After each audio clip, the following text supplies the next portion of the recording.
Assalamualaikum warahmatullahi wabarakatuh. Sabahul khair. Kaifa halukunna? Madza darsuna al-ana? Darsuna al-ana al-lughatul arabiyyah. Tayyib.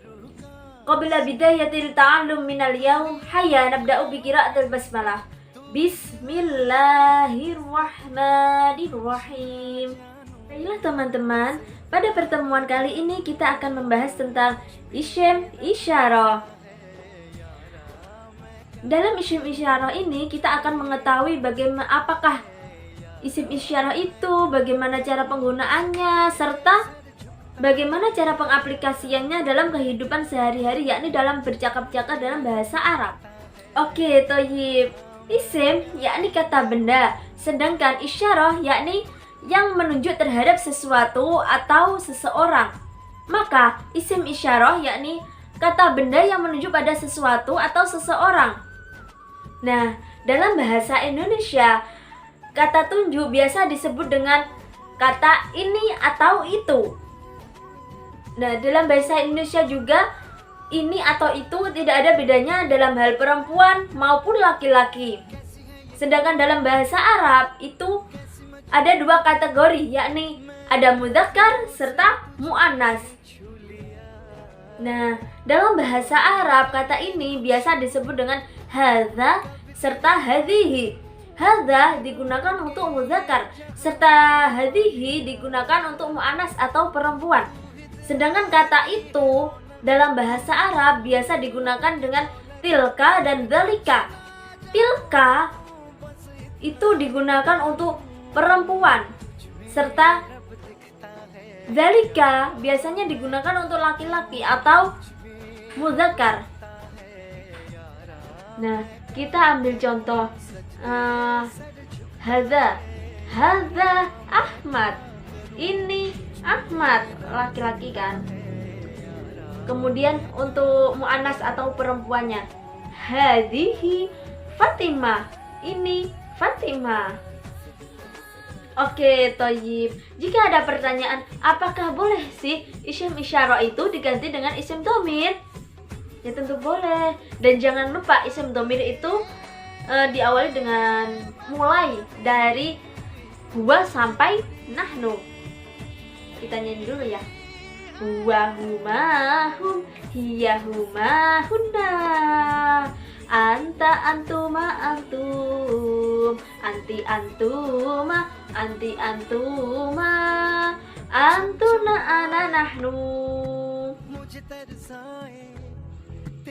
Nah, tadi isim isyarah diganti dengan isim dhamir.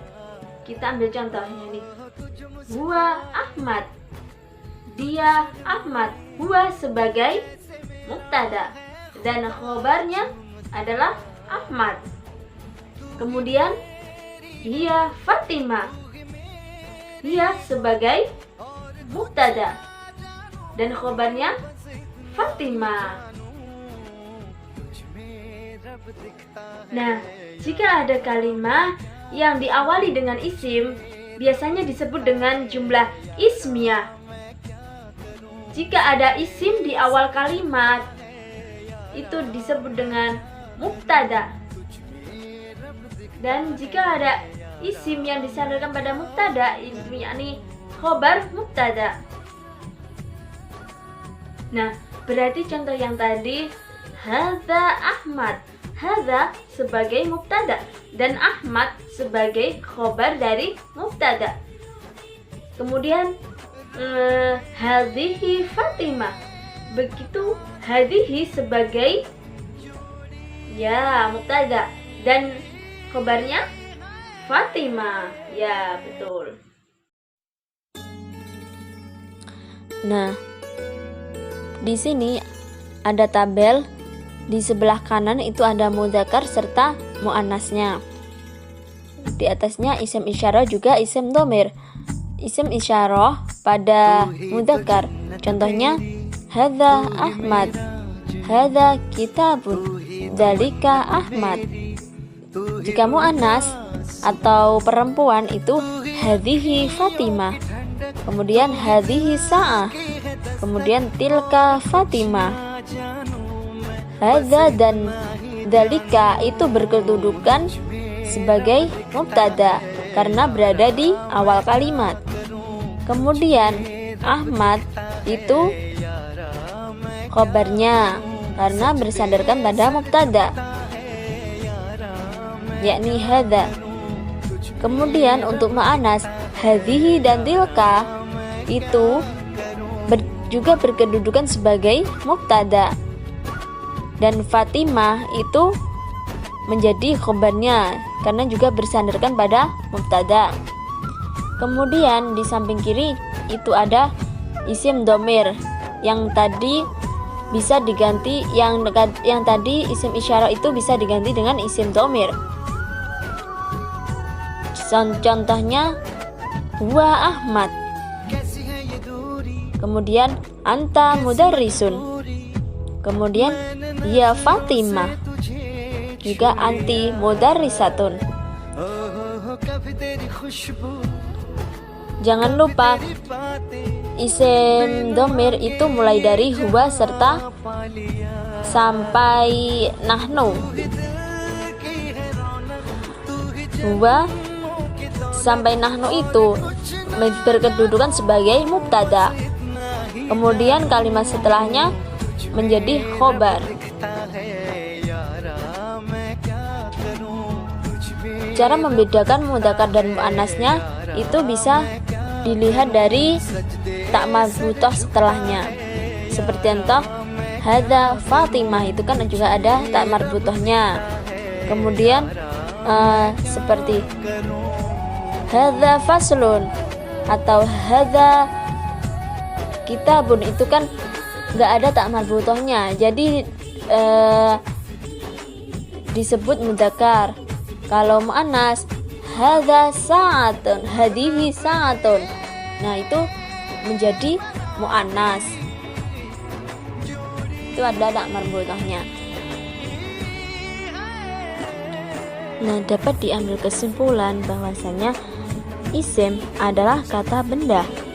Kata benda itu mencakup benda hidup juga benda mati. Benda hidup contohnya hewan, tumbuhan, manusia. Kalau benda mati adalah benda-benda yang berada di sekitar kita. Kemudian ada isim isyarah. Isim isyarah yakni kata tunjuk. Kata tunjuk yang menunjukkan pada sesuatu atau seseorang. Berarti isim isyarah bisa digunakan untuk benda mati juga benda hidup. Lalu ada isim domir. Isim domir itu kata ganti. Kata ganti ini biasanya hanya ada pada benda hidup saja seperti manusia gitu. Kemudian ada isim isyarah yang di awal kalimat. Itu kedudukannya sebagai mubtada. Mubtada itu biasanya rofa. Nah, kemudian isim yang disandarkan pada mubtada itu disebut dengan khobar atau khobar mubtada.